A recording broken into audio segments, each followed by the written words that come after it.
চলুন আজকের এই বিশ্লেষণে দেখি দৈনন্দিন ছোটখাটো আচরণের মাধ্যমে ঠিক কিভাবে প্রকৃত ভালোবাসা চেনা যায়। সত্যি বলতে ভালোবাসা কোনো দামি উপহারে থাকে না, থাকে প্রতিদিনের এই ছোট ছোট যত্ন আর মনোযোগে। আচ্ছা, প্রথম লক্ষণটা হলো শত ব্যস্ততার মাঝেও সময় বের করা। কাজের চাপ তো থাকবেই, কিন্তু এর মাঝেই সময় দেওয়া প্রমাণ করে সম্পর্কের গুরুত্ব আসলে কতটা। এবার আসি ২ নম্বর লক্ষণে, যা পুরোপুরি মানসিক সাপোর্ট নিয়ে। দরকারে মানসিকভাবে পাশে থাকা, অর্থাৎ ইমোশনালি অ্যাভেলেবল থাকাটা ভালোবাসার এক বিশাল বড় মানদণ্ড। ৩ নম্বর পয়েন্টটা হলো সঙ্গীর স্বপ্ন আর লক্ষ্যের প্রতি সত্যিকারের আগ্রহ দেখানো।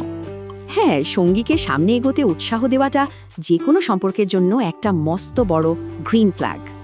তো এই সময় দেওয়া, মানসিক সাপোর্ট আর স্বপ্ন পূরণে পাশে থাকা, এই ৩টির সমন্বয়ে কিন্তু আসল ভিত্তি। এরপর ৪ নম্বর লক্ষণ, দৈনন্দিন জীবনের ছোটখাটো কাজের চাপ কমিয়ে আনা। টুকটাক কাজে একটু হাত লাগানো, এটাই কিন্তু সত্যিকারের আর বাস্তবসম্মত কেয়ারিংয়ের দারুণ একটা প্রমাণ।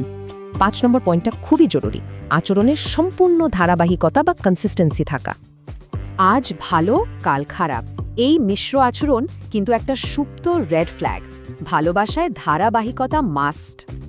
আর একেবারে শেষ বা ৬ নম্বর লক্ষণটি হল দিনের শেষে একান্তে কিছুটা সময় কাটানো। সারা দিনের ক্লান্তি শেষে নিজেদের গল্পগুলো শেয়ার করে নেওয়াটাই সত্যিকারের সুন্দর একটা পার্টনারশিপের পরিচয় দেয়। তবে সবচেয়ে মজার ব্যাপার হলো এই লক্ষণগুলো নিয়ে পাঠকদের চরম বিপরীতমুখী সব মন্তব্য। কেউ ভেবেছেন এমন সঙ্গী পাওয়া সৌভাগ্যের, আবার অনেকের মতে এই বিয়ের পর এসব নাকি একেবারে উধাও হয়ে যায়। সবশেষে প্রশ্ন থেকেই যায়, এই ধারাবাহিকতা কি সময়ের সাথে টিকে থাকে নাকি বাস্তবতার কাছে ফিকে হয়ে যায়?